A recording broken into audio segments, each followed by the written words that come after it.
Good evening to all of you. मैं audible to you? Audio video clear है?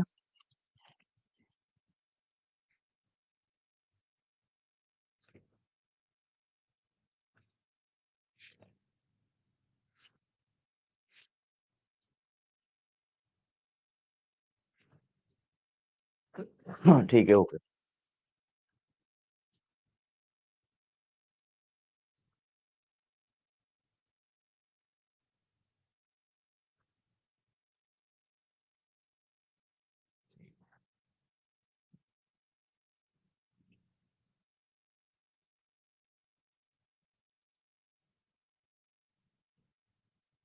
चलिए, तो सेक्शन 9 हमारा कंप्लीट हो गया था। सेक्शन 9 हम लोगों ने कर लिया था।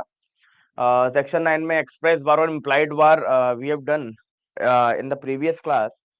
तो लास्ट क्लास में हमने लगभग सेक्शन 9 को पूरी तरह से कंप्लीट कर लिया था विद डिक्टेशन। ठीक है, बट एक केस मैंने कहा था कि एक केस मैं आपको कराऊंगा, दूल्हाभाई वर्सेस स्टेट ऑफ एमपी। तो पहले वो केस करेंगे और उस केस को करने के बाद मैं आपको बेरेक से सेक्शन 9 एक बार रीड करा दूंगा। ठीक है विनोद, मैं ट्राई करूंगा।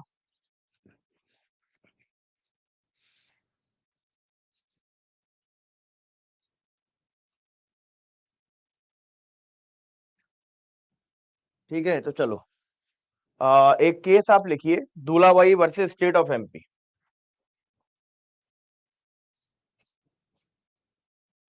दूल्हाबाई वर्सेस स्टेट ऑफ एमपी।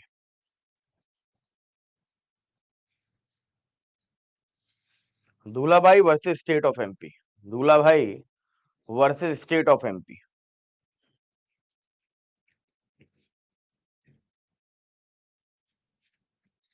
अब देखो, एक्सप्लेनेशन होगी अभी रमनजीत, वेट करिए। अब देखो, इसमें एक चीज देखना, एक एक लॉ बना, एक एक्ट बनाया, इनकम टैक्स एक्ट। ठीक है, अब देखो हुआ क्या था, ये मैं बताता हूं आपको। इसमें ये किससे रिलेटेड है केस? एक बना income tax act. Clear, income tax act बना, उसने एक स्पेशल कोर्ट बनाया। उसने कहा कि साहब जितने भी मैटर्स होंगे, ठीक है, जितने भी मैटर्स होंगे वो कहाँ जाएंगे? इनकम टैक्स ट्रिब्यूनल में जाएंगे।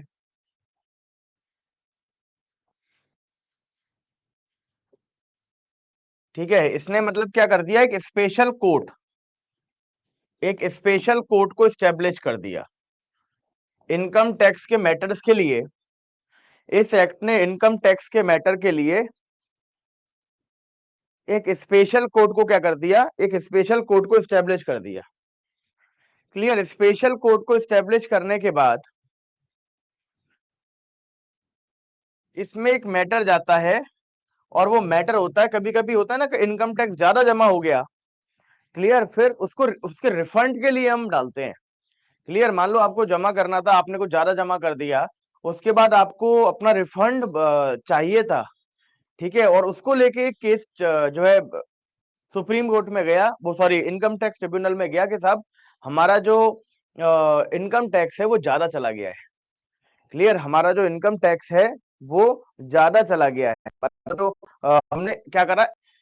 ठीक है, पेमेंट था 10,000 और गलती से 10,000 की जगह एक जीरो और लग गया और 1 लाख का पेमेंट हो गया है, एक्सेस पेमेंट हो गया है। तो हमें क्या चाहिए? हमें अपना पेमेंट वापस चाहिए, रिफंड चाहिए। तो ट्रिब्यूनल कहता है कि साहब ऐसा तो कोई प्रोविजन इनकम टैक्स एक्ट में है नहीं। There is no such provision, there is no such provision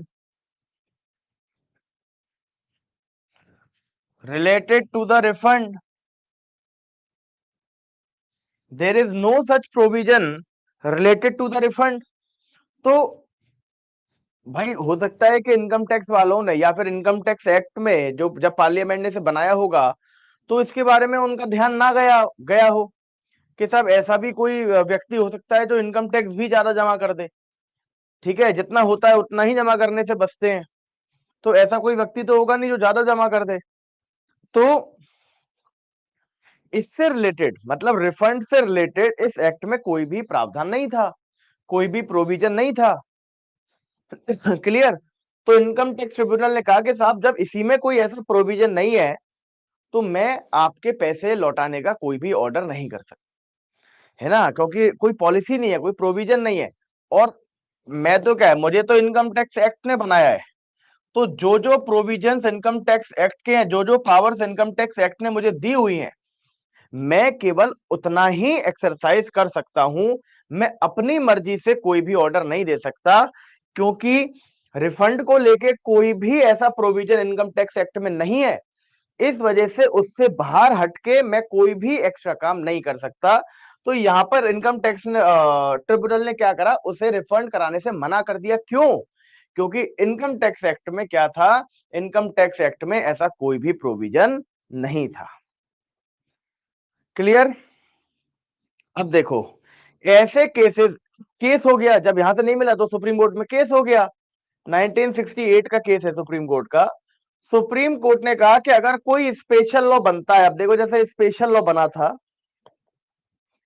अगर कोई स्पेशल लॉ बनता है, क्लियर, एक स्पेशल लॉ बनता है जिसने एक स्पेशल कोर्ट को स्टैब्लिश किया हो।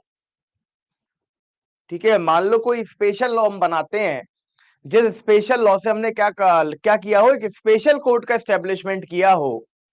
ठीक है, ऐसे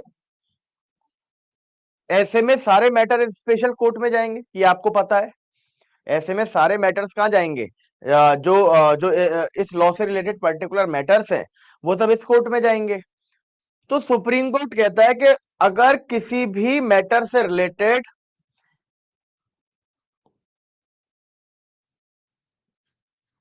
अगर इस एक्ट में एडिकेट रेमेडी नहीं है, ठीक है, मतलब एडिकेट रेमेडी इस एक्ट से आपको नहीं मिल पा रही। जैसे यहां पे देखो, यहां पे अब रिफंड के लिए प्रोविजन नहीं है, तो क्या इनकम टैक्स एक्ट हमें कोई रेमेडी प्रोवाइड करा पाएगा? जब उसमें प्रोविजन ही नहीं है तो रेमेडी कहां से प्रोवाइड करा देगा? जब उसके पास प्रोविजन ही नहीं है तो हमें एडिकेट रेमेडी मिल जाएगी, मतलब एडिकेट का मतलब है कि जितनी मिलनी चाहिए, और जो मिलनी चाहिए क्या वो रेमेडी मिल जाएगी? नहीं मिल पाएगी। तो ऐसे केसेस में सुप्रीम कोर्ट ने कहा कि जब कोई special law adequate remedy provide ना कराए, जब कोई स्पेशल लॉ एडिकेट रेमेडी किसी मैटर को लेकर ना प्रोवाइड कराए, तो एडिकेट रेमेडी पाने के लिए उसी मैटर में हम कहा जा सकते हैं, सिविल कोर्ट्स जा सकते हैं। ठीक है, सिविल कोर्ट्स जा सकते हैं। तो देखो ऐसे में होगा क्या, अब इसने कह दिया कि साहब ये क्या है, ये तो एक तरह का एक्सेप्शन हो गया, क्योंकि इसने क्या करा था, एक स्पेशल लॉ हमने बनाया था और उससे एक स्पेशल कोर्ट को स्टैब्लिश कर दिया था कि साहब हमारे से रिलेटेड सारे मैटर इस कोर्ट में जाएंगे। यानी कि इसने क्या लगा दी थी, सिविल कोर्ट की ज्यूरिसडिक्शन पे रेस्ट्रिक्शन लगा दी थी, एक्सप्रेस बार लगा दिया था। बट सुप्रीम कोर्ट ने कहा कि ये जो एक्सप्रेस बार है, इस बार को आप तोड़ सकते हैं कब, जब आपको ये special law adequate remedy provide ना करा रहा हो। क्लियर। तो ये हुआ था दूल्हा भाई versus state of Madhya Pradesh में।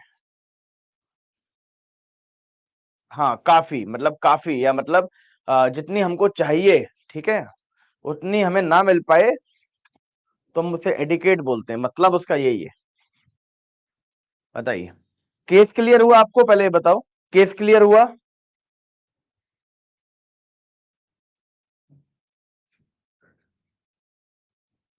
ठीक है, ऐसे ही सुप्रीम कोर्ट ने दो तीन पॉइंट दूल्हा भाई versus state of Madhya Pradesh में, ठीक है, ऐसे ही दो तीन पॉइंट कोर्ट ने दूल्हा भाई versus state of Madhya Pradesh में ले डाउन करे। क्लियर। और वो कौन से पॉइंट्स थे कि कब एक स्पेशल लॉ होने के बावजूद हम सिविल कोर्ट में अपना केस लेके जा सकते हैं, मतलब एक्सप्रेस या इंप्लाइड बार के बावजूद हम अपना केस लेके सिविल कोर्ट में जा सकते हैं। इसको लेके 2-3 पॉइंट लेट डाउन करे थे सुप्रीम कोर्ट ने दूल्हा भाई versus state of Madhya Pradesh.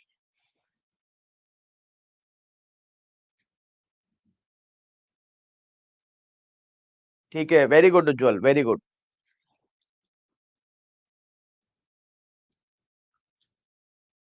ठीक है, श्रेष्ठ वर्मा, कोई दिक्कत नहीं है। अभी मैं इस केस को डिक्टेट करा रहा हूं, वो लिख लीजिए पहले। ठीक है, आप पहले लिखिए, इसमें 2-3 पॉइंट हैं, वो 2-3 पॉइंट आप लिख लीजिए पहले।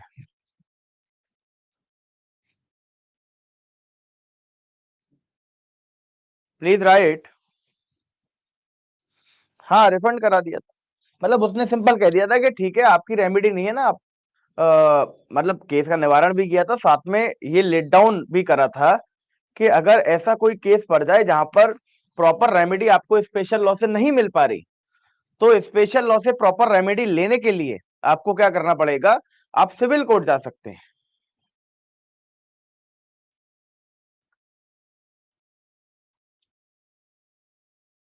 हाँ सपना।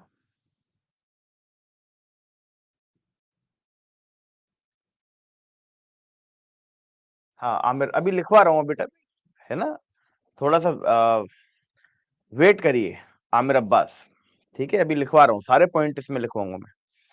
ठीक है, चलो लिखो, पहला पॉइंट लिखो, please write. If the statute does not provide, first point लिखो, first point, if the statute does not provide, if the statute does not provide,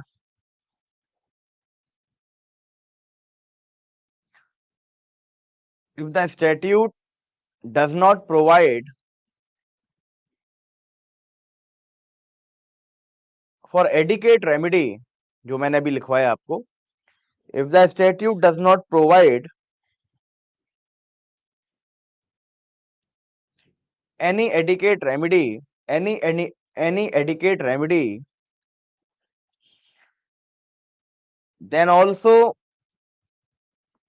ordinary civil courts, then also ordinary civil courts, then also ordinary civil courts will have the jurisdiction, will have the jurisdiction, will have the jurisdiction.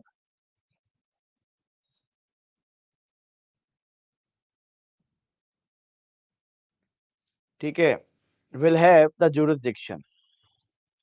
Second point लिखो, second point लिखिए, if the statute is found itself, if the statute, if the statute is found itself to be unconstitutional, if the statute is found itself to be unconstitutional, to be unconstitutional, then the ordinary civil courts will have jurisdiction. Then also ordinary civil courts, then also ordinary civil courts will have the jurisdiction. दोबारा बोल रहा हूं, if the statute, statute यहां पर हम refer कर रहे हैं लॉ से, स्पेशल लॉ से। If the statute is found itself, is found itself, अगर वो अपने आप में ही क्या है, अनकॉन्स्टिट्यूशनल है ना भाई, एक तुमने स्पेशल लॉ बना दिया, है ना, एक हमने स्पेशल लॉ बनाया कि साहब इन सारे मैटर्स को एक स्पेशल कोर्ट देखेगा, सिविल कोर्ट नहीं देखेंगे। क्लियर, बट वो लॉ ही अनकॉन्स्टिट्यूशनल है। क्लियर, वो लॉ ही उल्टी बात कर रहा है, कॉन्स्टिट्यूशन के प्रोविजन के अगेंस्ट जा रहा है ना, तो जब वो लॉ ही अनकॉन्स्टिट्यूशनल है तो उसे उसे मानेंगे क्यों। तो ऐसे ऐसे चीजों में भी ऑर्डिनरी सिविल कोर्ट्स के पास क्या आ जाएगा, जुरिस्डिक्शन आ जाएगा। ठीक है, if the statute is found itself, if the statute is found itself to be unconstitutional, to be unconstitutional, then also ordinary civil courts, then also ordinary civil courts will have the jurisdiction, will have the jurisdiction.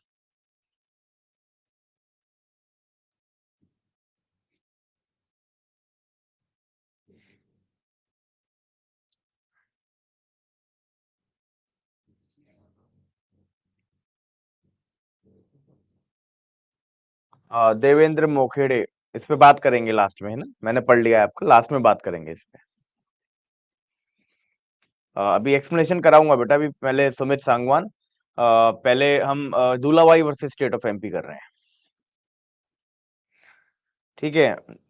चलो, अब 2 point आपने लिख लिए, तीसरा point मैं आपको बता रहा हूं। मान लो कोई ट्रिब्यूनल है, ठीक है, मान लीजिए कोई ट्रिब्यूनल है जो कि एक स्पेशल लॉ द्वारा स्टैब्लिश किया गया है, एक एक स्पेशल लॉ द्वारा स्थापित किया गया है। जैसे मान के चलो यही था, इनकम टैक्स एक्ट बनाया हमने, और उसमें ये लिख दिया कि सब इनकम टैक्स से रिलेटेड जितने भी मैटर होंगे वो सब इनकम टैक्स ट्रिब्यूनल देखेगी। क्लियर, वो सब इनकम टैक्स ट्रिब्यूनल देखेगी। अब ऐसे ही कोई मान लो स्पेशल लॉ हमने बनाया है, और उसमें हमने ये लिख दिया है कि साहब ये special law in particular matters के लिए बनाया गया है, और इन पर्टिकुलर मैटर्स के जो केसेस होंगे वो ये स्पेशल ट्रिब्यूनल हम बना रहे हैं यही देखेगी। ठीक है, तो अब ट्रिब्यूनल को उस एक्ट के हिसाब से काम करना चाहिए। अब सपोज करो कि वो ट्रिब्यूनल उस एक्ट के हिसाब से काम ही नहीं कर रहा, वो उस जो स्पेशल लॉ हमने बनाया है उसी स्पेशल लॉ के प्रोविजंस को वायलेट कर रहा है और अपनी मर्जी से चल रहा है, अपनी मर्जी से काम कर रहा है ना, तो हम उस ट्रिब्यूनल में क्यों जाएंगे? क्योंकि जिन पर्टिकुलर मैटर्स के लिए आपने स्पेशल लॉ बनाया है उस स्पेशल लॉ को ही नहीं मान रहे हो आप, तो हम आपके पास क्यों आएंगे? तो ऐसी सिचुएशंस में, ऐसी सर्कमस्टेंसेस में जो केस है वो ऑर्डिनरी सिविल कोर्ट पर भी भेजा जा सकता है। क्लियर? तो प्लीज लिख लीजिए आप, एक एक लाइन और लिख लो। एक्ट अल्ट्रा वायर्स का मतलब ये होता है अनकॉन्स्टिट्यूशनल, है ना। आज से भी देखो, मेघा नामदेव, आप आज से भी कंटिन्यू करो और साथ में पुराने लेक्चर्स देखते हुए चलो। जो भी जहां से भी नया वो स्टार्ट होगा, ठीक है, जहां से भी नया लॉ स्टार्ट, नया प्रोविजन स्टार्ट होगा, वहीं से आपको मतलब समझ में आना स्टार्ट हो जाएगा। क्लियर? तो डेली क्लास करते रहिए, और जो बैकलॉग्स हैं आपके वो साथ में डेली पूरे करते रहिए, तो एक दिन आप क्लास के बराबर आ जाओगे।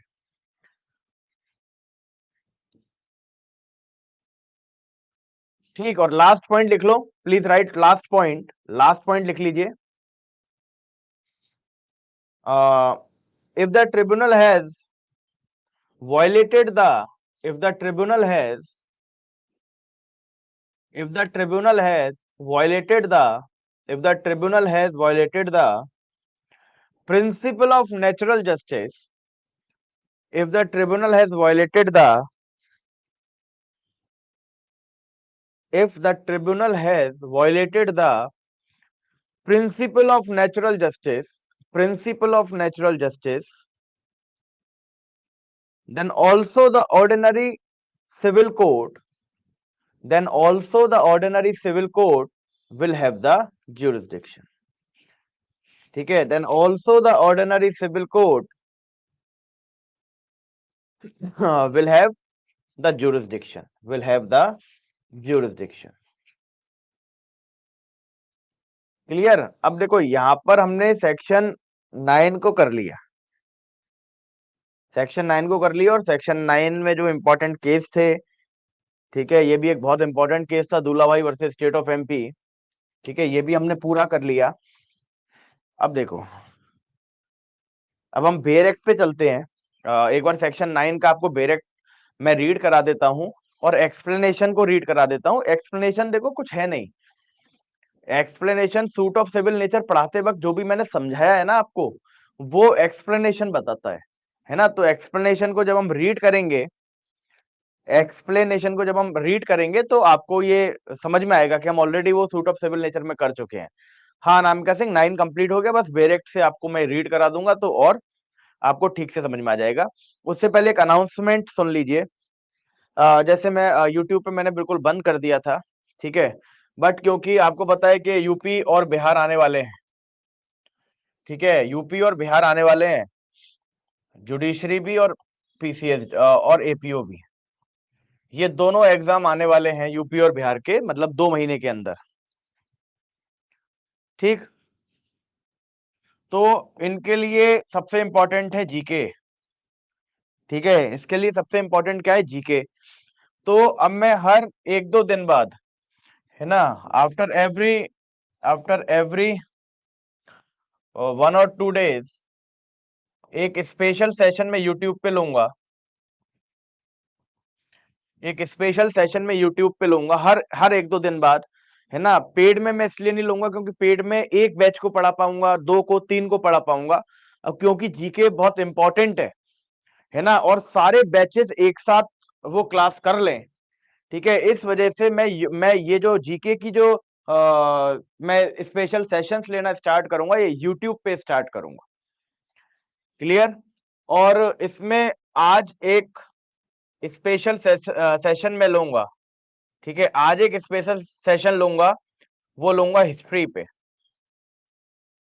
ठीक है, तो हिस्ट्री के कुछ सेशंस लूंगा, ज्योग्राफी के कुछ सेशंस लूंगा, हिस्ट्री और ज्योग्राफी के। क्लियर। पॉलिटी मैंने ऑलरेडी पढ़ाया हुआ है पूरा, तो हिस्ट्री और ज्योग्राफी के कुछ सेशंस ऐसे लूंगा जिसमें यूपी और बिहार के जुडिशरी एपीओ कवर हो जाएंगे।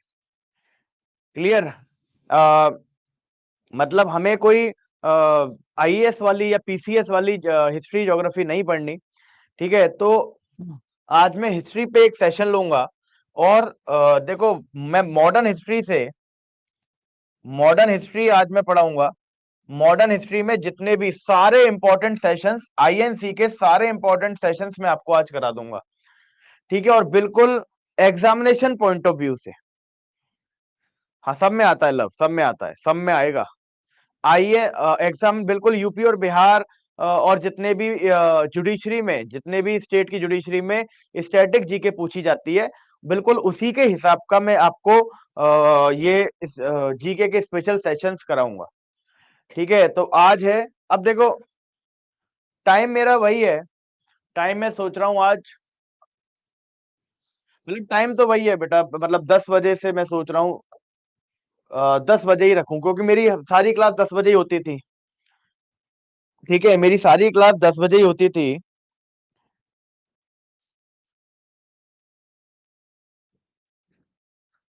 ठीक है, तो ये भी 10 बजे होगा, क्योंकि 8 बजे तक तो क्लास ही रहती है। 8 बजे के बाद फिर वही खाना पीना खाना, है ना, तो 1-1.5 घंटा मुझे चाहिए जो है सारे चीजों को करने के लिए। फिर 10 बजे से मैं दोबारा आपको पढ़ाने आ जाऊंगा।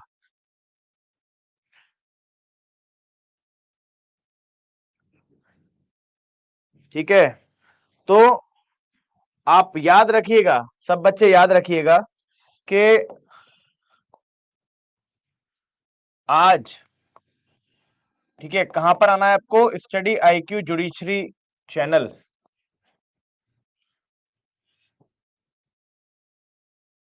स्टडी आईक्यू जुडिशरी के यूट्यूब चैनल पे। ठीक है, कितने बजे? शार्प 10 बजे। आज रात, आज रात 10 बजे। ठीक है, क्या कराऊंगा इसमें? मैं हिस्ट्री कराऊंगा, हिस्ट्री स्टार्ट करूंगा। और ये जो सीरीज होगी, मतलब ये मैंने नाम रखा है GK for judiciary. GK for judiciary. Clear. तो सारे बच्चे, मैं बता रहा हूं जीके कितना इंपॉर्टेंट है, एक इतना इंपॉर्टेंट एस्पेक्ट है। मैं बता रहा हूं कि जीके के बिना आप, मतलब जिस भी पेपर में जीके आती है ना, वो पेपर बिना जीके के नहीं हो सकता कैसे। क्लियर।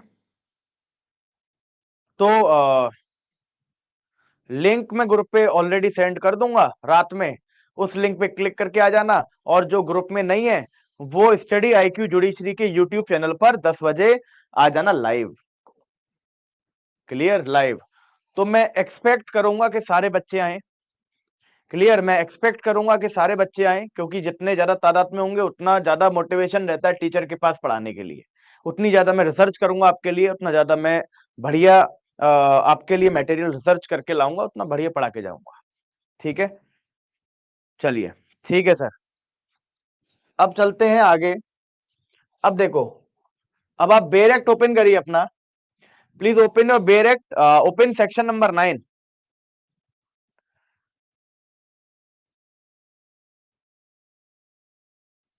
आजाद अभिनव सिंह। हाँ, मतलब जो जो टॉपिक मैं कवर कराऊंगा वो इनफ रहेगा। उस टॉपिक में फिर आपको चिंता करने की आवश्यकता नहीं होगी। क्लियर। और उस टॉपिक के बाद फिर उस टॉपिक का आपको कुछ भी नहीं पढ़ना होगा। क्लियर। मैं कोशिश करूंगा कि हिस्ट्री के सारे टॉपिक आपके लिए कवर कर दूं और ज्योग्राफी के सारे टॉपिक आपके लिए कवर कर दूं जो भी जुडिशरी में जुडिशरी एग्जाम के लिए इंपॉर्टेंट है। क्लियर। तो मैं तो अपनी तरफ से पूरी कोशिश ये करूंगा कि एक बार आप मेरे अगर सेशंस ले लें तो उसके बाद आपको कुछ करने की आवश्यकता ना हो। चलिए, please open section number 9 of civil procedure code.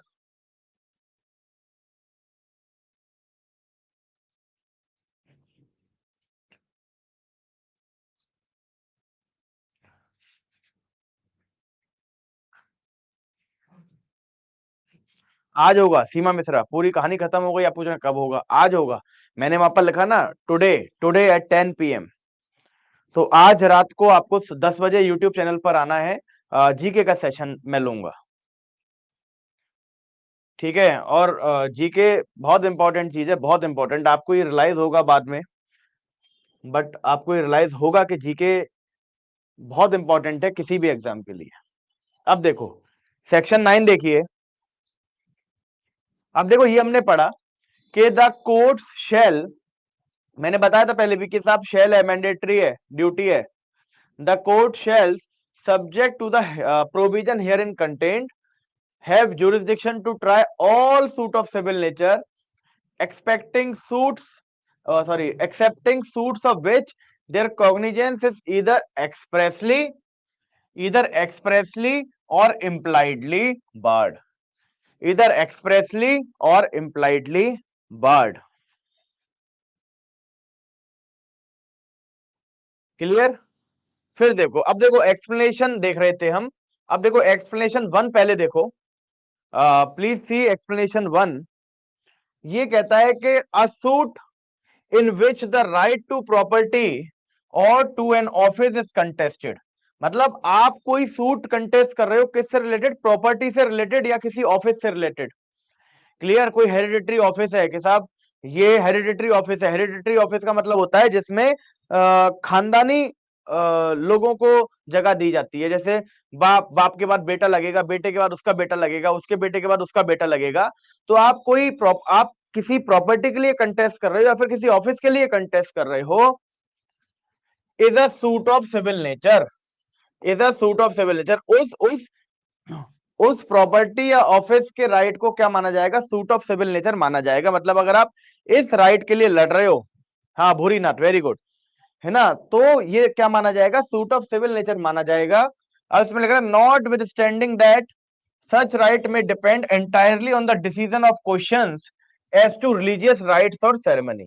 मतलब भले ही वो जो राइट है, वो जो हेरिडिटरी ऑफिस का राइट है या फिर वो जो प्रॉपर्टी का राइट है, वो कंप्लीटली रिलीजियस राइट्स पे डिपेंड हो या रिलीजियस राइट्स पे डिपेंड हो या रिलीजियस सेरेमनी पे डिपेंड हो। क्लियर। मतलब आपका राइट टू प्रॉपर्टी एक रिलीजियस राइट्स पे डिपेंड है, आपका राइट टू ऑफिस एक रिलीजियस सेरेमनी पे डिपेंड है। जैसे वहां पर के साहब इसकी जो पूजा है, जो विधि विधान है, वो हमारे खानदान से करते हुए आ रहे हैं। मान लो आपका जो राइट टू ऑफिस है वो कंप्लीटली किसी रिलीजियस सेरेमनी पे आधारित है, उससे कोई फर्क नहीं पड़ेगा, फिर भी उसे क्या मानेंगे हम? सूट ऑफ सिविल नेचर मानेंगे। क्या मानेंगे? सूट ऑफ सिविल नेचर मानेंगे। क्लियर। अब देखो एक्सप्लेनेशन 2 देखो,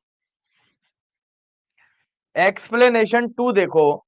कह रहा है for the purpose of this section, for the purpose of this section it is immaterial whether or not any fees are attached to the office referred to explanation 1 or whether or not such office is attached to a particular place। Clear. अब ये कह रहा है कि जिस office के लिए आप राइट को कंटेस्ट कर रहे हो, अभी रुक जाओ बेटा, रुक जाओ, सेकंड के बाद दोबारा 1 पे आ रहा हूं।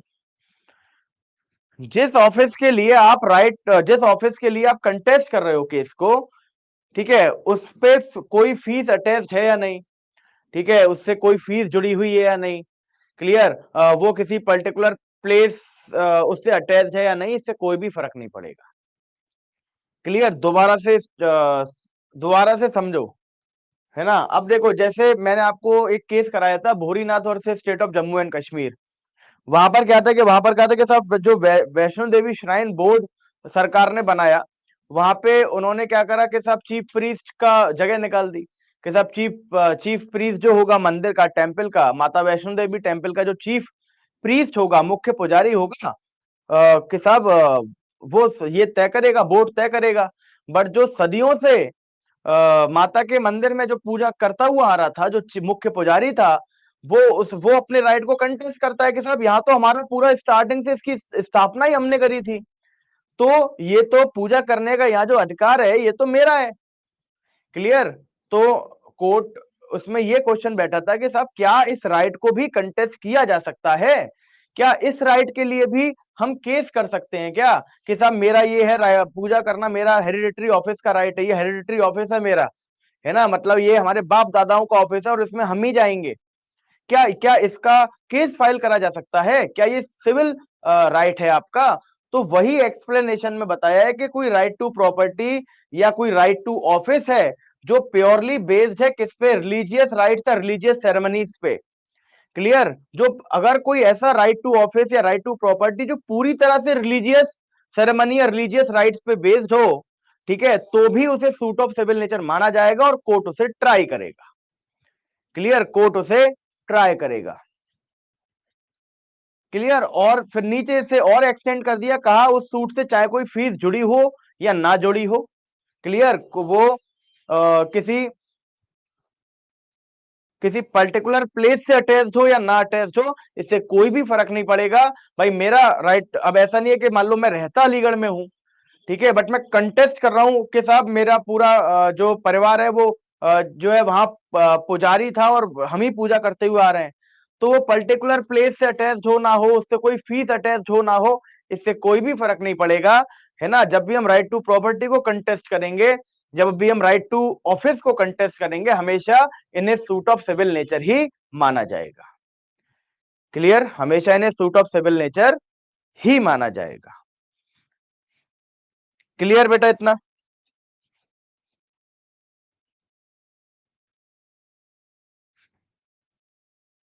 अब देखो, अब हमने सेक्शन 9 को कर लिया, ठीक है, हमने सेक्शन 9 को कर लिया। सेक्शन 9 के बाद, ठीक, सेक्शन 9 के बाद अब हमें करना है ज्यूरिसडिक्शन। अब देखो बहुत इंपॉर्टेंट टॉपिक के को लेके हम लोग स्टार्ट करने वाले हैं, ज्यूरिसडिक्शंस।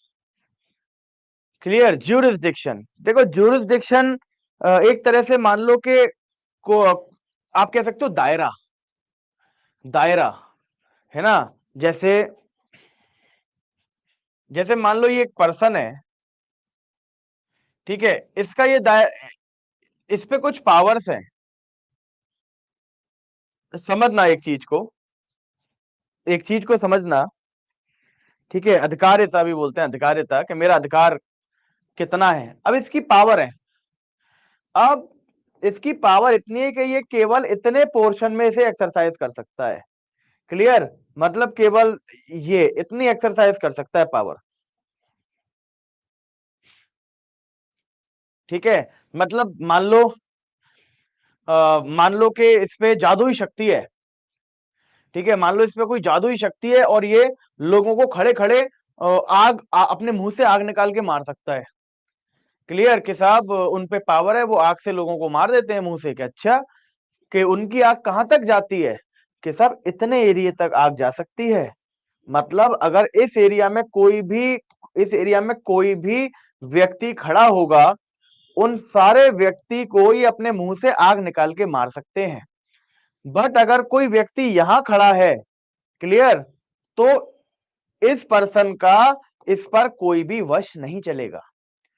इस पर्सन का, ये जो आग से मार रहा है, इस पर्सन का इस पर कोई भी वश नहीं चलेगा। तो अपनी शक्तियों का जो दायरा होता है, अपनी शक्तियों का जो दायरा होता है, उस दायरे को हम क्या बोलते हैं? उस दायरे को बोलते हैं हम ज्यूरिसडिक्शन।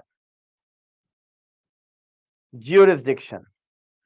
अब जैसे ज्यूरिसडिक्शन, जैसे अगर मैं इसी को कोर्ट के लिहाज में बात करूं, ठीक है, कोर्ट्स के लिहाज में बात करूं, मान लो हमारे पास एक कोर्ट है, सिविल कोर्ट। क्लियर? हमारे पास एक सिविल कोर्ट है, ठीक है। अब हम कहें कि साहब इस सिविल कोर्ट का इतनी टेरिटरी पे क्या है, इतनी टेरिटरी पे राज चलता है। मतलब इतनी टेरिटरी पे राज चलता है। इसका क्या मतलब है? इसका मतलब है कि यहां पर कोई भी डिस्प्यूट आएगा ना, इस टेरिटरी में कहीं पर कोई भी डिस्प्यूट आएगा तो वो डिस्प्यूट कौन सॉल्व करेगा? यही सिविल कोर्ट सॉल्व करेगा। ठीक है, तो जब हम टेरिटोरियल दायरे के बारे में बात करते हैं, टेरिटोरियल पावर के बारे में बात करते हैं, तो उसे क्या बोला जाता है? उसे बोला जाता है टेरिटोरियल जुरिस्डिक्शन। के साहब इस कोर्ट का टेरिटोरियल जुरिस्डिक्शन कितना है? इस कोर्ट का टेरिटोरियल जुरिस्डिक्शन इतना है।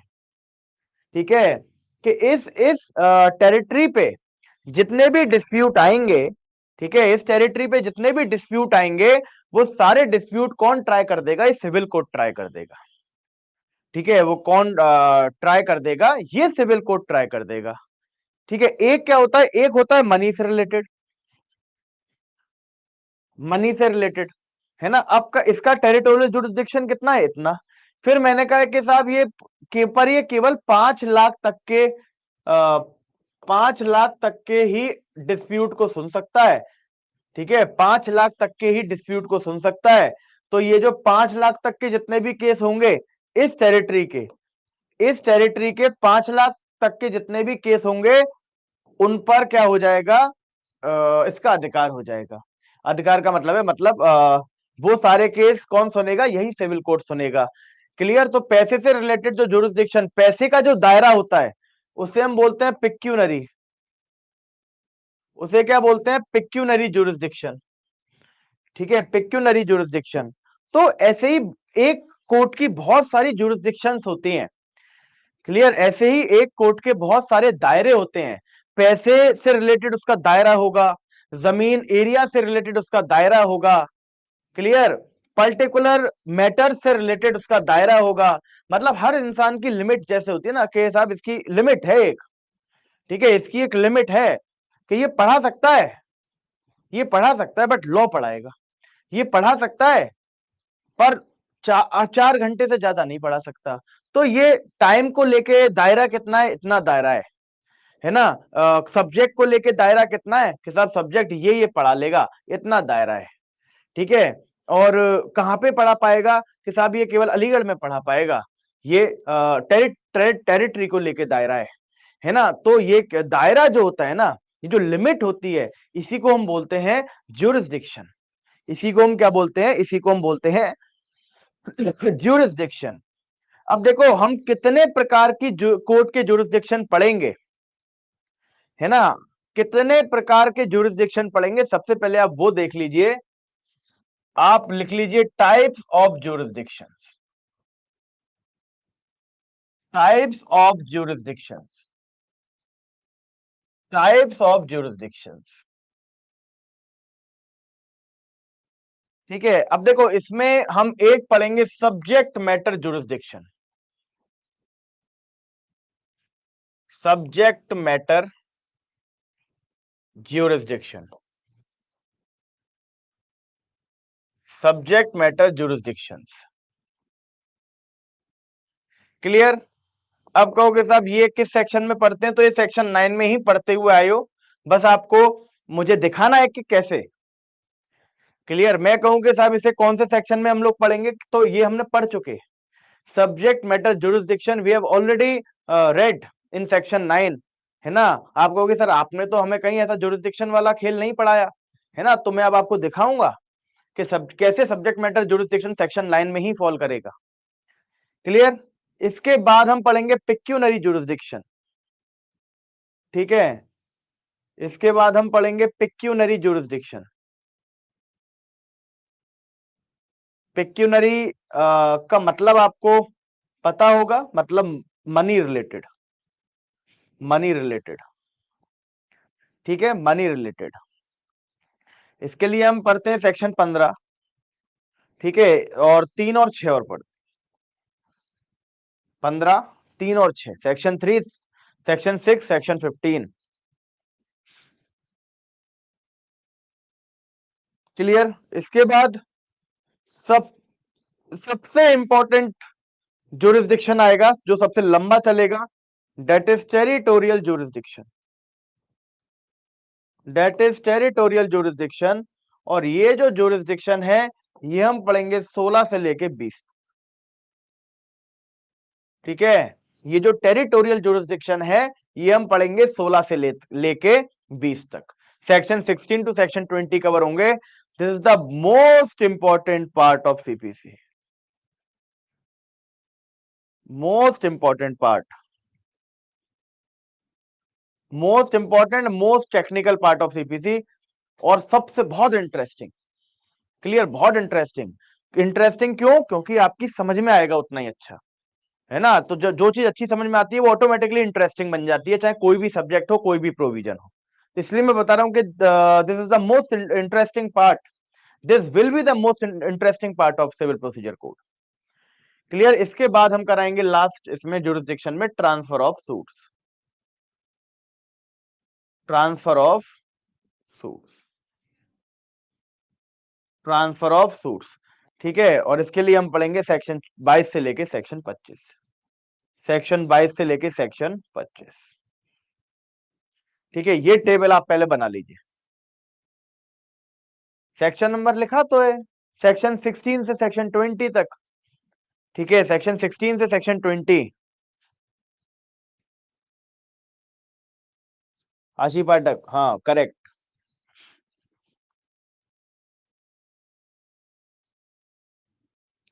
ठीक है, लिख देता हूं बेटा।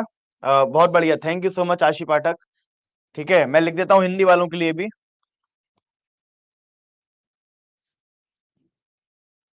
विषय वस्तु से संबंधित,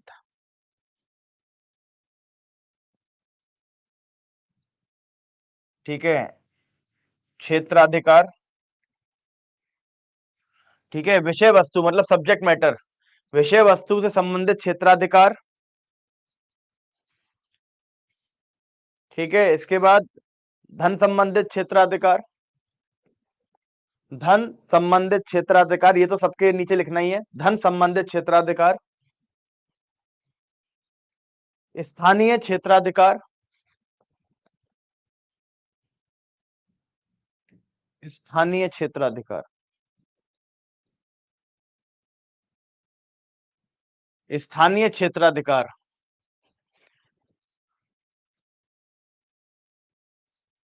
क्लियर।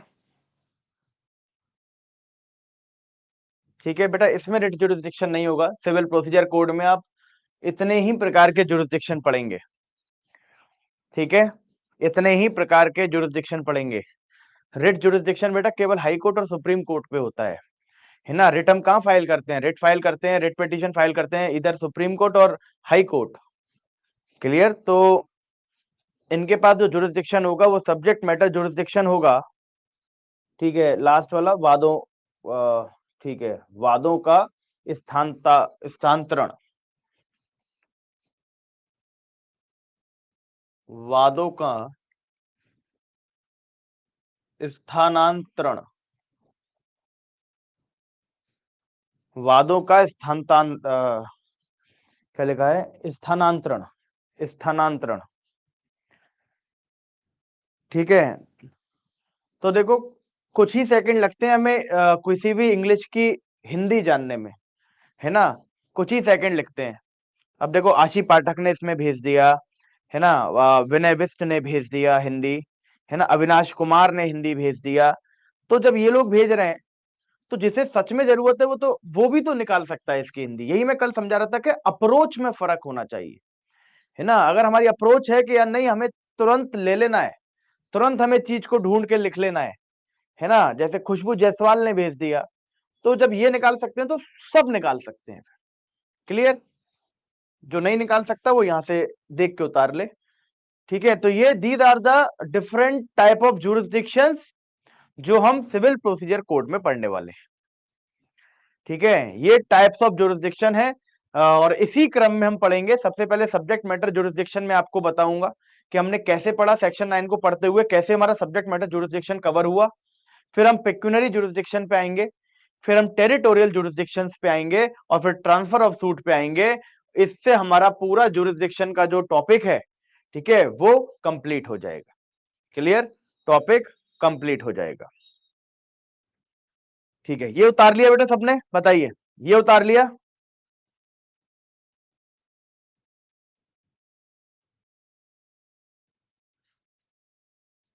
ये केवल ओरिजिनल जुरिस्डिक्शन की बात अभी होगी इसमें साहिल कुंद्रा, ठीक है, केवल ओरिजिनल जुरिस्डिक्शन की इसमें बात होगी अभी।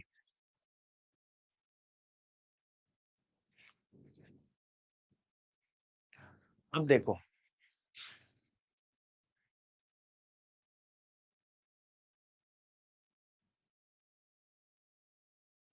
अब देखिए,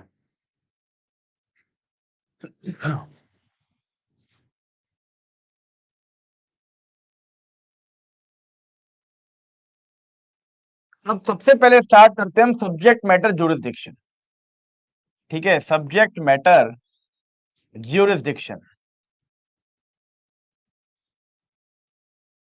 ठीक है, यानी कि विषय वस्तु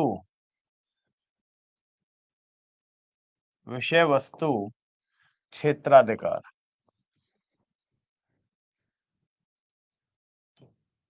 विषय वस्तु क्षेत्राधिकार, ठीक है, सब्जेक्ट मैटर जुरिस्डिक्शन। पिक्यूनरी का सेक्शन बेटा लिखा तो है, आपने देखा नहीं, ब्लैक बोर्ड पे लिखा हुआ है, ये लिखा हुआ है 15, 3 और 6 पिक्यूनरी, बोर्ड पे लिख रहा है, जो चीज बोर्ड पे लिख रही है वो तो आपको नजर आनी चाहिए अपने आप। अब देखो सब्जेक्ट मैटर जुरिस्डिक्शन क्या होगा, सब्जेक्ट मैटर यानी कि विषय वस्तु क्षेत्राधिकार क्या होगा। अब देखो दो तरह के सब्जेक्ट मैटर जुरिस्डिक्शन हो सकते हैं, दो तरह के सब्जेक्ट मैटर हो सकते हैं। कौन कौन से? Subject matter with respect to particular topic,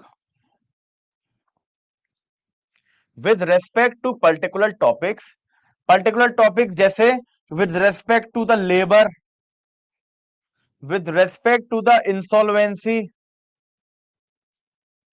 with respect to the wills, ठीक है, with respect to the rent, with respect to family, ठीक है, तो एटसेट्रा। तो सब्जेक्ट मैटर जुरिस्डिक्शन क्या होता है, सब्जेक्ट मैटर जुरिस्डिक्शन क्या होता है, आप सपोज करो कि मैंने एक पर्टिकुलर टॉपिक उठाया फैमिली, और इसके लिए एक स्पेशल कोड बना दिया, इसके लिए एक स्पेशल कोड बना दिया, मतलब इसके लिए हमने फैमिली कोड बना दिया। क्लियर? हमने क्या करा, हमने एक टॉपिक उठाया फैमिली, और उसके लिए एक स्पेशल कोड बना दिया, और कह दिया फैमिली से रिलेटेड सारे मैटर केवल और केवल कहां जाएंगे, यहां पर जाएंगे। फैमिली रिलेटेड सारे मैटर, फैमिली रिलेटेड सारे मैटर कहां जाएंगे, इसी स्पेशल कोर्ट में जाएंगे और कहीं भी नहीं जाएंगे, ठीक है। इसे बोलते हैं कि सब फैमिली रिलेटेड इश्यू, यानी कि ये जो सब्जेक्ट है फैमिली, ये जो विषय है फैमिली, है ना, इसको लेके इसके जितने भी मैटर होंगे, सब्जेक्ट को लेके जितने भी मैटर होंगे, उसका जुरिस्डिक्शन किस पे होगा, केवल फैमिली कोर्ट पे होगा, केवल इस स्पेशल कोर्ट पे होगा। क्लियर? तो हम कहेंगे कि साहब लेबर का सब्जेक्ट मैटर जुरिस्डिक्शन किस पे है, इस पे है। अगर मैं आपसे कहूं कि हमारे पास ये ऑर्डिनरी सिविल कोर्ट है ना, ये ऑर्डिनरी सिविल कोर्ट है, क्या ये फैमिली से रिलेटेड इश्यू ट्राई कर सकता है? तो मैं कहूंगा नो,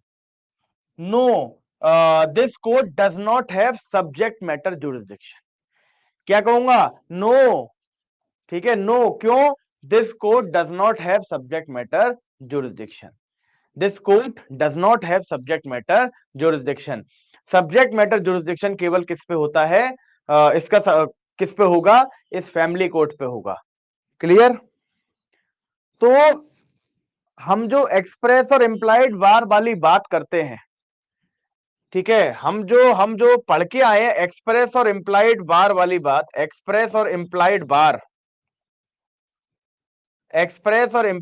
बार, यही क्या करता है, यही एक्सप्रेस और इंप्लाइड बार सब्जेक्ट मैटर जुरिस्डिक्शन को फॉर्म करता है, ठीक है, ये क्या करता है, यही सब्जेक्ट मैटर जुरिस्डिक्शन को फॉर्म करेगा। कैसे? कि हमने कोई स्पेशल लॉ बनाया, उससे एक क्या कर दिया कि साहब ये पर्टिकुलर रिलेटेड के जो टॉपिक होंगे ये इसी स्पेशल कोर्ट में जाएंगे, तो इस स्पेशल कोर्ट के पास उन सारे मैटर्स का क्या आ गया, सब्जेक्ट मैटर जुरिस्डिक्शन आ गया। तो अगर इस कोर्ट के अलावा कोई अदर कोर्ट में हम उस सूट को लेके जाएंगे तो वो कोर्ट सब्जेक्ट मैटर जुरिस्डिक्शन क्या करेगा, लैक करेगा। क्लियर। तो ये जो एक्सप्रेस और इम्प्लाइड बार ये जो हम लगा रहे थे सिविल कोर्ट्स पे, ये एक्सप्रेस और इम्प्लाइड बार ही क्या करता है, सब्जेक्ट मैटर जुरिस्डिक्शन को फॉर्म कराता है। क्लियर, इतना क्लियर बेटा?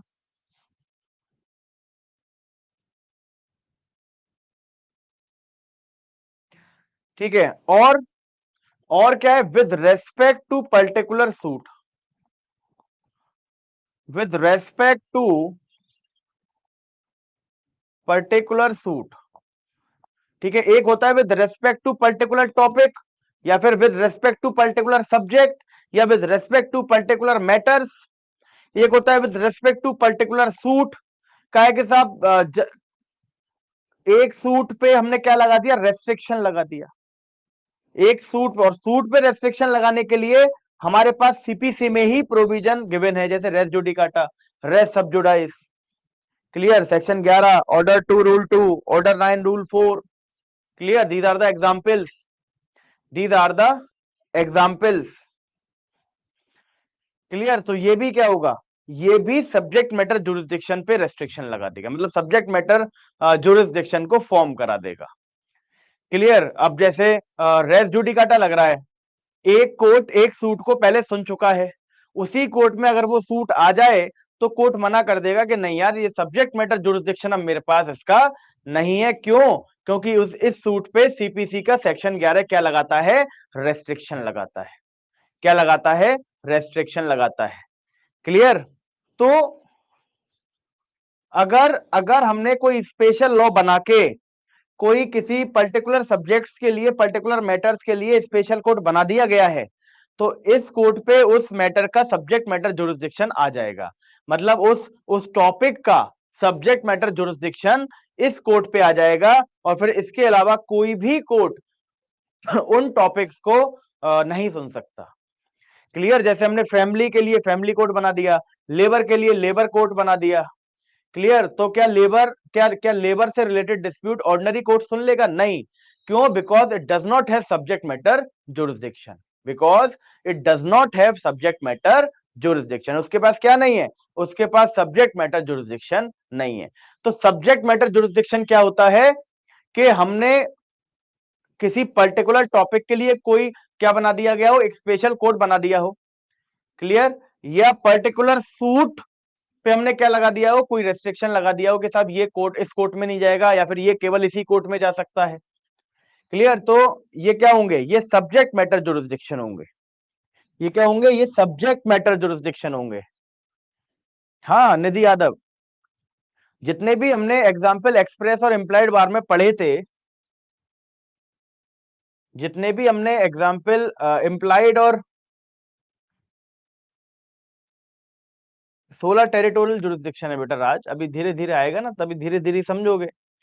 मैंने अभी अब आपको बताया कि सेक्शन 9 इसकी बात करेगा।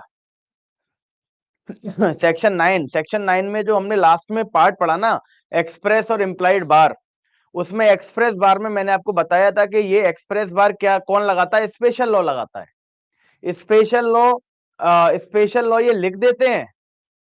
ठीक है, स्पेशल लॉ ये लिख देते हैं कि साहब इन पर्टिकुलर टॉपिक्स को केवल ये पर्टिकुलर कोर्ट ही ट्राई कर सकता है ना। तो उसका उस पर्टिकुलर टॉपिक का जो सब्जेक्ट मैटर जुरिस्डिक्शन होता है, वो सब्जेक्ट मैटर जुरिस्डिक्शन उस पर्टिकुलर कोर्ट पे आ जाता है ना। तो उसके अलावा फिर और कोई कोर्ट उसको ट्राई नहीं कर सकता। तो that is called subject matter jurisdiction. तो ये जुरिस्डिक्शन कौन प्रोवाइड कराता है, स्पेशल लॉ प्रोवाइड कराता है, जिस स्पेशल लॉ से हम एक्सप्रेस और इम्प्लाइड बार लगा देते हैं ऑर्डिनरी सिविल कोर्ट्स पे। क्लियर। तो सेक्शन 9 में जो हम एक्सप्रेस और इम्प्लाइड बार वाला कॉन्सेप्ट पढ़ के आए हैं, और जो सीपीसी वाला कॉन्सेप्ट पढ़ के आए हैं कि सीपीसी के कुछ प्रोविजन सूट को बार कर देते हैं। ठीक है, तो इनसे अल्टीमेटली हो क्या रहा है, इनसे सब्जेक्ट मैटर जुरिस्डिक्शन डिसाइड हो जाता है कि साहब ये तो सूट है जो होगा, ये तो एक ही कोर्ट में जाएगा, स्पेशल कोर्ट में ही जाएगा। तो ऐसे होता क्या है, सब्जेक्ट मैटर जुरिस्डिक्शन जो होता है डिसाइड हो जाता है, और बाकी के सारे जो कोर्ट्स होते हैं, ठीक है, उन वो क्या कर जाते हैं, वो लैक कर जाते हैं सब्जेक्ट मैटर जुरिस्डिक्शन पे, इसीलिए वो उन्हें ट्राई नहीं कर पाते। हाँ, हाँ, तब जाया जा सकता है अनामिका सिंह, है ना, तब जाया जा सकता है।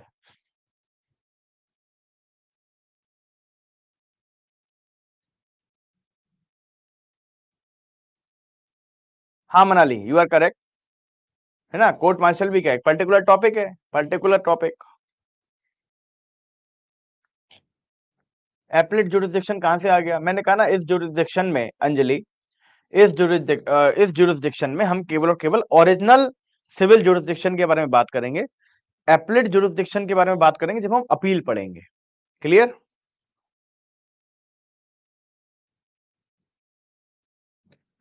Avinash Kumar, second part repeat कर दिए। सेकंड पार्ट का मतलब है कि देखो, ये पहला पार्ट तो बात करता है पर्टिकुलर टॉपिक से रिलेटेड, दूसरा बात करता है पर्टिकुलर सूट के लिए हम क्या बना दें, कोई कोर्ट बना दें, या पर्टिकुलर सूट को क्या करते हैं, रेस्ट्रिक्ट कर दें कि साहब आप इस कोर्ट में आपकी सुनवाई नहीं हो सकती, है ना, अब आपको ऊपर जाना पड़ेगा क्योंकि एक बार सुनवाई आपकी यहाँ हो चुकी है ना, या ये पर्टिकुलर सूट केवल यहीं पर फाइल होगा। क्लियर? तो सीपीसी सीपीसी के कुछ प्रोविजंस हैं जो सूट पर क्या लगा देते हैं, रेस्ट्रिक्शन लगा देते हैं, तो उससे भी उसका सब्जेक्ट मैटर वो डिसाइड कर देते हैं कि ये जो सूट है ये केवल यहाँ पर फाइल हो सकता है, सब जगह फाइल नहीं हो सकता, है ना। तो सब्जेक्ट मैटर जुरिस्डिक्शन वो होता है जहां पर एक सूट हम फाइल कर सकते हैं, ठीक है, उसके उसके सूट के नेचर को देखते हुए या उसके सब्जेक्ट को देखते हुए। क्लियर? और उसके लिए अगर कोई स्पेशल कोर्ट हमने बनाया हुआ है तो उस स्पेशल कोर्ट के अलावा कोई भी कोर्ट उसे ट्राई नहीं कर सकता। हाँ राइट सपना।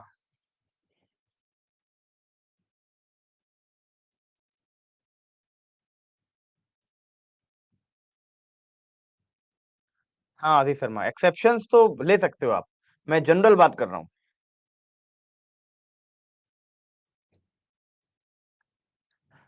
सब्जेक्ट मैटर कुछ नहीं हो, आशुतोष शर्मा, अगर कोई नॉर्मल सिविल कोर्ट है तो उसका सब्जेक्ट मैटर जुरिस्डिक्शन होगा all suit of civil nature. Clear? अगर कोई नॉर्मल टॉपिक है ना, अगर कोई नॉर्मल टॉपिक है, कोई नॉर्मल डिस्प्यूट है जो किसी पर्टिकुलर सब्जेक्ट से रिलेट नहीं कर रहा, है ना, तो उसका subject matter jurisdiction normal civil court पे चला जाएगा।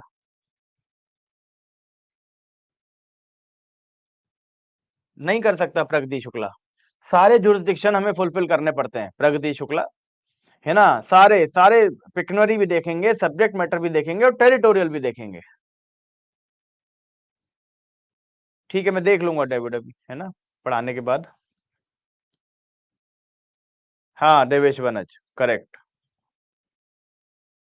अगर कोई जुरिस्डिक्शन में फैमिली कोर्ट नहीं है तो क्या फिर ऑर्डिनरी कोर्ट जा सकते हैं, हाँ एक्सेप्शन में जा सकते हो अंशुल अग्रवाल। क्लियर?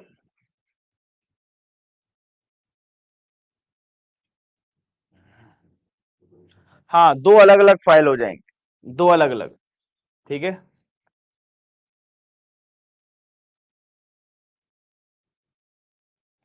एक्सेप्शन कुछ नहीं है, एक्सेप्शन वो दूल्हा भाई दूल्हा भाई केस वाला लगा सकते हैं आप, कि मान लो adequate remedy special law provide नहीं करा रहा, तो सब्जेक्ट मैटर ना होते हुए भी हम सिविल कोर्ट में जा सकते हैं, तो दूल्हा भाई versus state of Madhya Pradesh वाला एक्सेप्शन केवल लगा सकते हैं आप।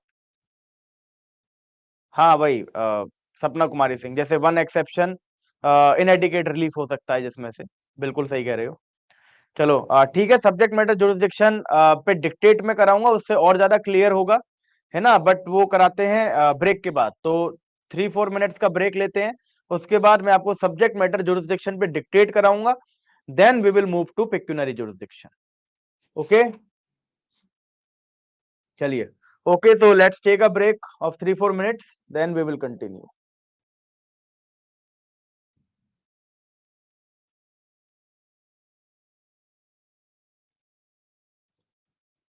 हाँ लव, बिल्कुल सही। अगर जुरिस्डिक्शन में स्टार्टिंग में प्रिज्यूम तो यही करके चलना है कि इतनी जल्दी ब्रेक नहीं है बेटा, 5 बजे ब्रेक होता है, आज 5 मिनट लेट है, और है ना, 4 से 5, 5 पे ब्रेक देता हूँ ना, 2-3 मिनट का, आज तो 5-5 हो गए हैं, तो बच्चे लिख रहे हैं ब्रेक के लिए, जल्दी नहीं है, लेट है आज 5 मिनट। हाँ मतलब जुरिस्डिक्शन में ये कोर्ट हमेशा प्रिज्यूम करके चलेगी कि मेरे पास जुरिसडिक्शन है, अपोजिट पार्टी को उसे क्या करना है, रिवर्ट करना है। ठीक है, ओके, तो लेट्स टेक अ ब्रेक।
ठीक है, चलो सब्जेक्ट मैटर जुरिसडिक्शन में आप लिख लीजिए।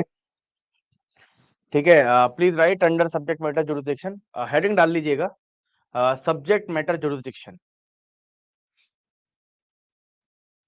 ठीक है, please right the heading subject matter jurisdiction. लिखो, whenever it is said that, please write, whenever it is said that, whenever it is said that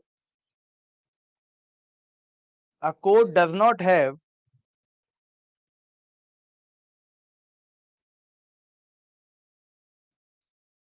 whenever it is said that,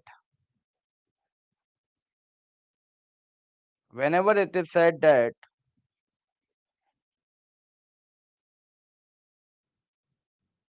a court does not have subject matter jurisdiction, a, a court does not have jurisdiction, a court does not have jurisdiction, does not have subject matter jurisdiction. Whenever it is said that a court does not have subject matter jurisdiction in a particular case, in a particular case,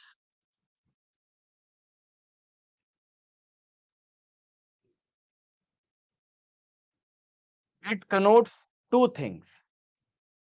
It connotes, it connotes two things. CONNOTES. Connotes. CONNOTES. It connotes two things. ये दो बातों को दर्शाता है।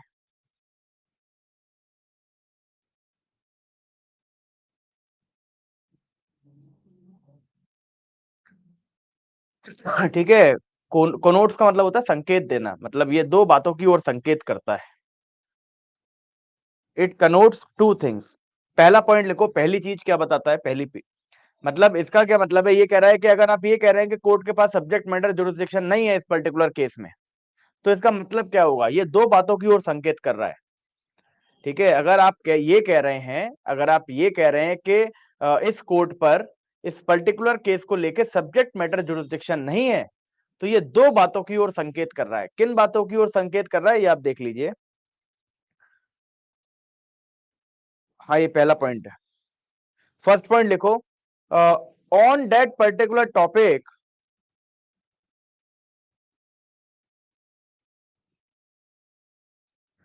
on that particular topic, on that particular topic, the court does not have jurisdiction. On that particular topic, on that particular topic, on that particular topic, the court does not have subject matter jurisdiction. Yeah, the court does not have jurisdiction. The court does not have jurisdiction because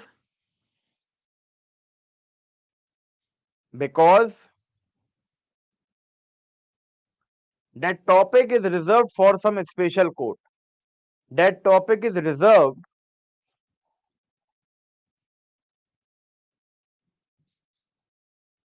because that topic is reserved, that topic is reserved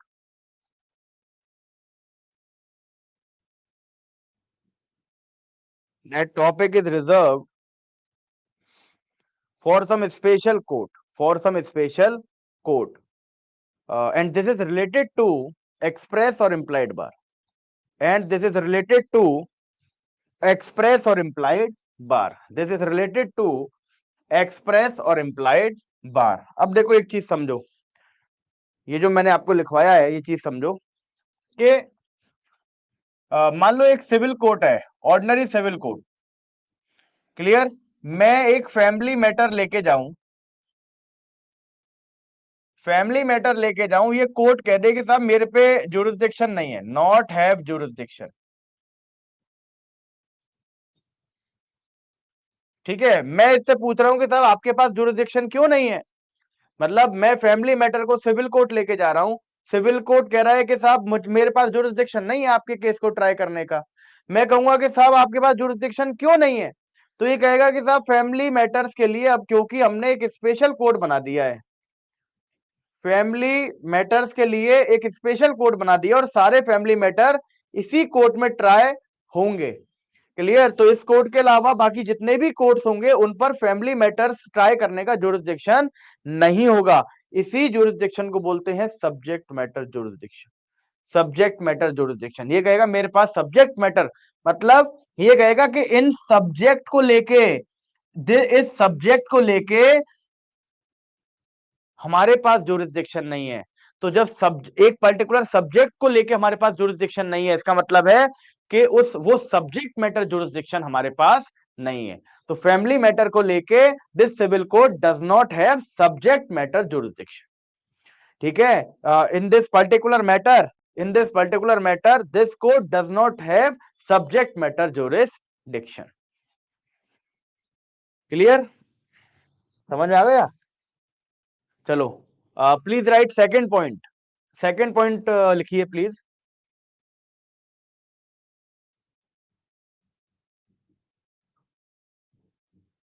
please write second point. Please write second point. The court may have jurisdiction upon that particular topic. The court may have jurisdiction. The court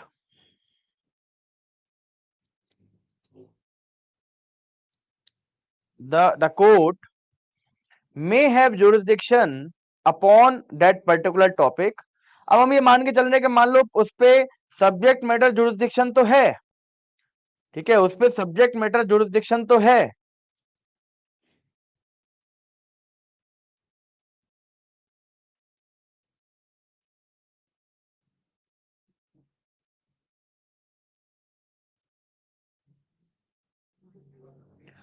The court may have jurisdiction. The court may have jurisdiction upon that particular topic, upon that particular topic, but it may not have to try, but it may not have to try, sorry, it may not have jurisdiction to try, but it may not have jurisdiction to try, it may not have jurisdiction to try that particular suit, that particular suit, not have jurisdiction to try that particular suit because of some restrictive provisions in the CPC, either because either because either because either because of some restrictive provisions in the CPC, either because either because either because of some restrictive provision in the CPC, or because of the Bar of Limitation Act, or because of the Bar of or because of the Bar of Limitation Act, or because of the Bar of Limitation Act.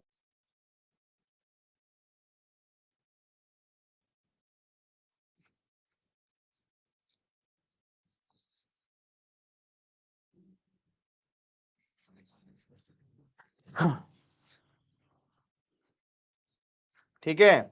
और ये जो subject, जब जब जब किसी court के पास subject matter jurisdiction नहीं होगा, बहुत ध्यान से समझना, जब किसी कोर्ट के पास सब्जेक्ट मैटर जुरिस्डिक्शन नहीं होगा, जब किसी कोर्ट के पास सब्जेक्ट मैटर जुरिस्डिक्शन नहीं होगा, तो आप ये मान के चलिए उसे क्या बोलोगे? उसे बोलोगे a case of inherent lack of jurisdiction. क्या बोलोगे उसे? A case of inherent lack of jurisdiction, कि वो कोर्ट होने की वजह से ही मुझ पे जुरिस्डिक्शन नहीं है, मैं फैमिली कोर्ट होता तो मुझ पे भी होती। ठीक है? A case of inherent lack of jurisdiction. तो एक लाइन आप ये भी लिख लीजिए, एक लाइन ये भी लिख लीजिए, ये काम आएगी आपके पेपर में ये line. Please right. whenever there is a lack of subject matter jurisdiction, whenever, अभी बताऊंगा, whenever इस पे आएंगे, है ना. Whenever there is a lack of subject matter jurisdiction, whenever there is a lack of subject matter jurisdiction, it will be called, it will be called, it will be called a case of, it will be called, it will be called a case of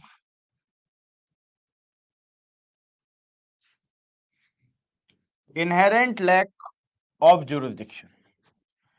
It will be called case of inherent lack of jurisdiction. Inherent lack of jurisdiction. अब देखो एक बहुत important बात मैं बताता हूं आपको. विनय ने आगे लिख दिया, ठीक है, वही चीज अभी मैं आपको पढ़ाने जा रहा हूं. अब आप मान के चलो कि आप सपोज करो ये कोर्ट है, या मान के चलो एक पर्टिकुलर टॉपिक है. टॉपिक मानते हैं हम लेबर. लेबर के टॉपिक को डील करने के लिए हमने एक स्पेशल कोड बना दिया, उसका नाम रख दिया लेबर कोड. क्लियर? यानी कि लेबर कोड पे क्या होगा, सब्जेक्ट मैटर जुरिस्डिक्शन होगा. सब्जेक्ट मैटर जुरिस्डिक्शन इन टॉपिक्स के लिए. अब हम लेबर का मैटर लेके चले गए एक सिविल कोर्ट में, ठीक है. अब इस पे क्या नहीं था, it does not have subject matter jurisdiction. This court does not have subject matter jurisdiction related to these topic, these topics. Clear? इन टॉपिक से रिलेटेड इसके पास सब्जेक्ट मैटर जुरिस्डिक्शन नहीं है, क्योंकि इसके लिए तो हमने स्पेशल कोड बनाया हुआ है. तो इन टॉपिक से रिलेटेड सब्जेक्ट मैटर जुरिस्डिक्शन केवल लेबर कोड पे होगा. क्लियर? अब हम इस पर लेके गए और इसने केस को ट्राई कर दिया, है ना. ट्राई करने के बाद जजमेंट सुना दिया. ठीक है, इसने इस केस को ट्राई कर दिया और ट्राई करने के बाद जजमेंट सुना दिया. तो ऐसे मैटर में ये जजमेंट जो है या फिर ये डिक्री जो आई है, ठीक है, ये क्या वैलिड मानी जाएगी या इनवैलिड मानी जाएगी, ये सवाल बनता है कभी कभी, है ना. तो देखो, अगर किसी कोर्ट पर सब्जेक्ट मैटर जुरिस्डिक्शन नहीं है, उसके बावजूद अगर वो उसे ट्राई कर लेता है, तो जो भी डिग्री आएगी वो वॉइड एब इनिशियो होगी. वो वॉइड एब इनिशियो होगी, मतलब वो स्टार्टिंग से ही क्या होगी, स्टार्टिंग से ही वो डिग्री इनवैलिड होगी. क्लियर? स्टार्टिंग से ही वो डिग्री क्या होगी, इनवैलिड होगी. इनवैलिड, है ना. जैसे हम वॉइड भी लिख देते हैं, वॉइड, वॉइड एब इनिशियो, वॉइड एब इनिशियो. क्लियर? शून्य, शून्य होगी, है ना. नलिटी मतलब मान्य नहीं होगी. ठीक है, समझ में आ गया इतना. कितने कुछ भी फेद में हो सुमिता गुराय, कोई फर्क नहीं पड़ेगा, स्टार्टिंग से वॉइड अब इनिशियो.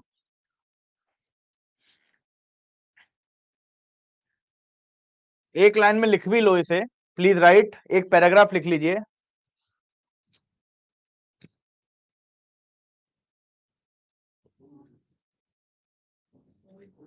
सेकंड पॉइंट कौन सा वाला बेटा?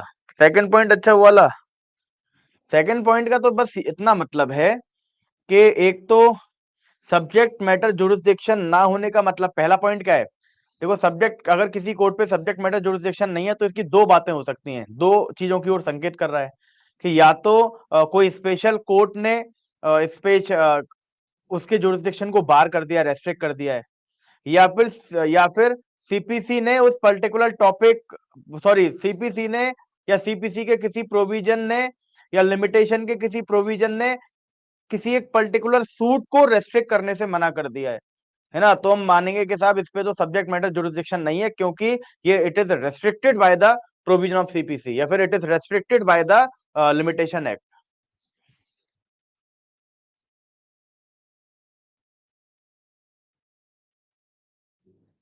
हाँ, तो फिर दूल्हाबाई लगाना, भव्यकांक्षा फिर दूल्हाबाई के हिसाब से करना.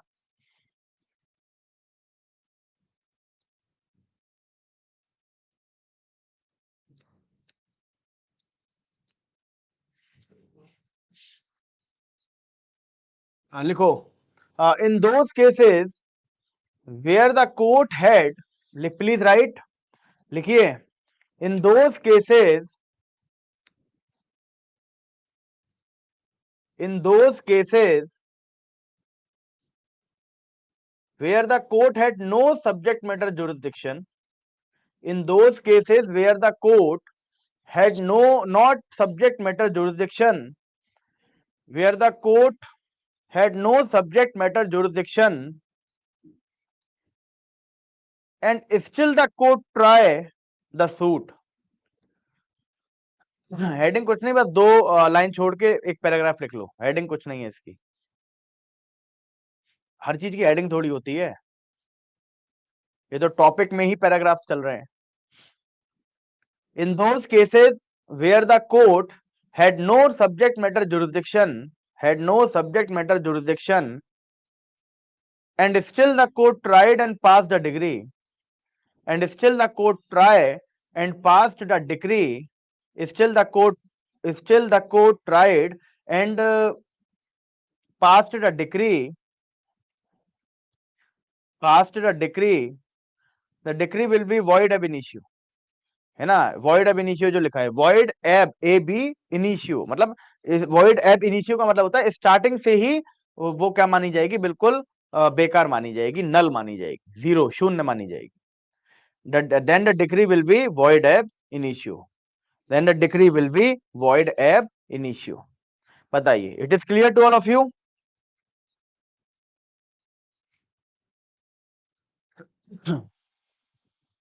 होगा बेटा भव्यकांक्षा, अभी आगे सारी चीजें पता पड़ेंगी, आप टेंशन मत लो, है ना, ये सब चीजें आगे कवर होंगी, बस थोड़ा सब्र बनाने की आवश्यकता है। आगे की चीजों को सोच के टेंशन में मत आओ, सब चीजें कवर होंगी।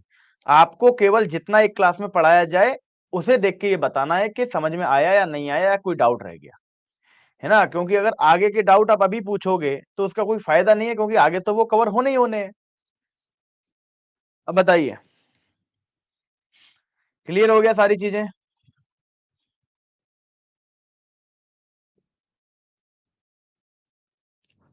ठीक है, तो हमने सेक्शन 9 को पूरी तरह से कंप्लीट कर लिया।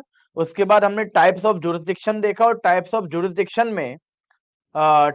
जुरिस्डिक्शन में हमने सब्जेक्ट मैटर जुरिस्डिक्शन को आज कवर किया है। अब कल से हम स्टार्ट करेंगे पेक्यूनरी जुरिस्डिक्शन और टेरिटोरियल जुरिस्डिक्शन को स्टार्ट करेंगे। पेक्यूनरी जुरिस्डिक्शन छोटा है तो वो 15-20 मिनट में, आधे घंटे में पूरा हो जाएगा। उसके बाद we will start territorial jurisdiction, जो कि कम से कम 3-4 क्लासेस या 5 क्लासेस चलेगा।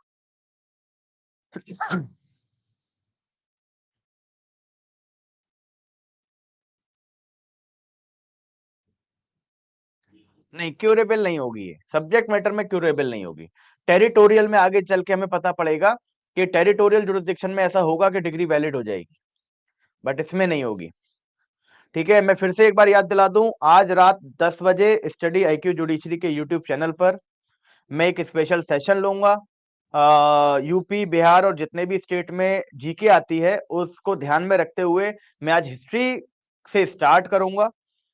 ठीक है, और आज सारे सेशंस कराऊंगा मैं इंडियन नेशनल कांग्रेस के, मतलब मैं हिस्ट्री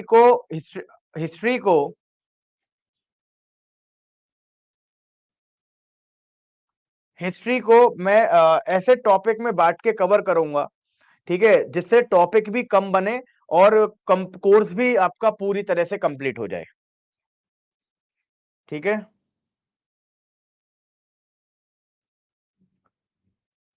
सब्जेक्ट मैटर तो वो अलग चीज है बेटा, वो सूट का सब्जेक्ट मैटर है।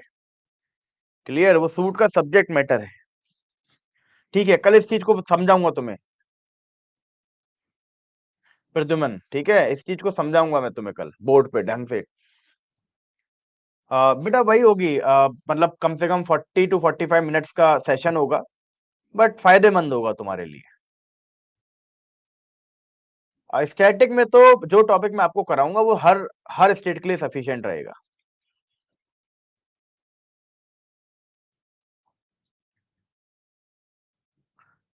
हिरार्की ऑफ कोर्ट्स लव अलग चीज है, वो एक अलग चीज है। ठीक है, उसमें सारी जुरिस्डिक्शन कवर हो जाती हैं। है ना, सारी जुरिस्डिक्शन कवर हो जाती है, बट हिरार्की हम बनाते हैं शायद पिक्यूनरी से, मनी से। हिरार्की हम बनाते हैं सिविल कोर्ट में पिक्यूनरी से। समझ गए लव? बायगेमी क्रिमिनल कोर्ट में जाएगा।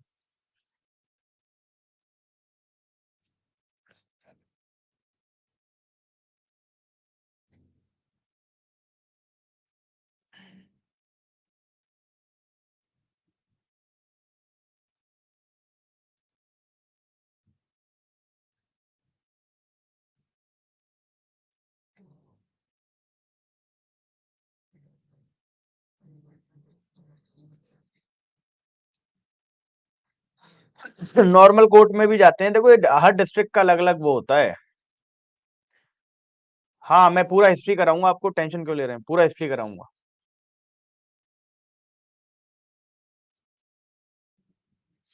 एक्सप्लेनेशन वन, साहिल कुंद्रा केवल इतना कहता है, उसकी लैंग्वेज, एक तो बेर एक्टों की लैंग्वेज इतनी टफ बना देते हैं कि उसे आसान भाषा में बता दो, फिर भी बच्चे को कंफ्यूजन रहता है कि यार ये इतना आसान कैसे हो सकता है। तो हम सोचते हैं नहीं सर एक और बार बताओ, लैंग्वेज पढ़ के बार बार कंफ्यूज होते रहते हैं।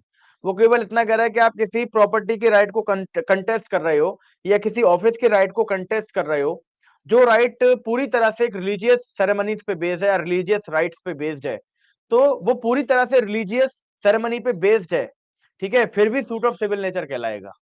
क्लियर? फिर भी सूट ऑफ सिविल नेचर कहलाएगा, राइट टू प्रॉपर्टी और राइट टू ऑफिस, है ना। बस ये एक्सप्लेनेशन नीचे दिया है, ये क्लेरिफिकेशन नीचे दिया है। नहीं हो गया आज बेटा, वो 5:30 तक ही टाइम है आपका सीपीसी का, है ना।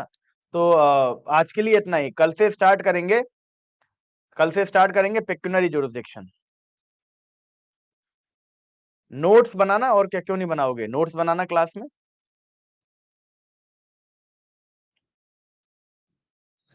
ठीक है लव, बताऊंगा वैसे लव, इस पे मेरी एक यूट्यूब पे वीडियो है, हिरार्की ऑफ कोर्ट्स डालना, मेरा नाम डालना, स्टडी आईक्यू जुडिशरी के चैनल पर मैंने ली है, उसमें मैंने डिटेल में कराया है हिरार्की ऑफ कोर्ट्स, वो देख लेना।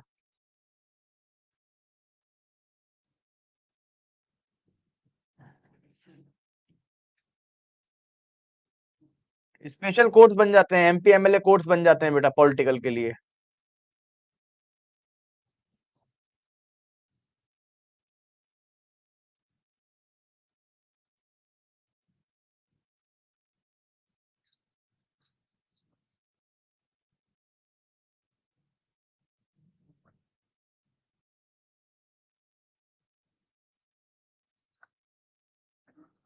सही तो लिखा है डेविड,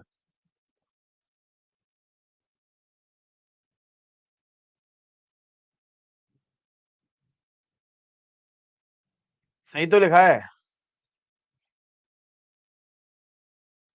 बेटा, ये तो नजर ही नहीं आ रहा।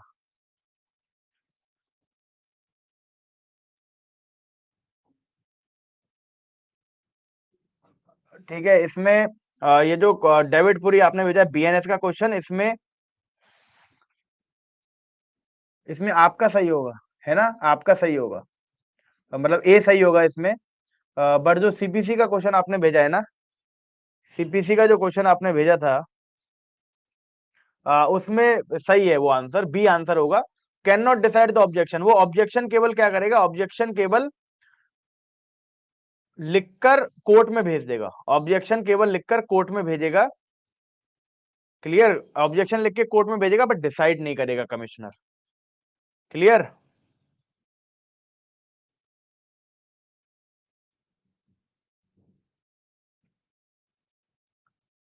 सारे सब्जेक्ट्स के कोर्ट्स एक ही डिस्ट्रिक्ट कोर्ट में अलग अलग रूम में होते हैं, अलग अलग स्टेप्स। हाँ, एक ही डिस्ट्रिक्ट कोर्ट में अलग अलग कोर्ट, मतलब डिस्ट्रिक्ट कोर्ट को ही हमने फैमिली कोर्ट बना दिया, एक एडीजे को हमने पॉक्सो बना दिया, एक एडीजे को हमने गैंगस्टर कोर्ट बना दिया, ऐसे होता है एक ही कोर्ट में, मतलब एक ही डिस्ट्रिक्ट कोर्ट में। नहीं, बिहार में लास्ट सेम वाले अपीयर नहीं हो सकते, बिहार में पास आउट होना जरूरी है। ठीक है, बिहार में पास आउट होना जरूरी है।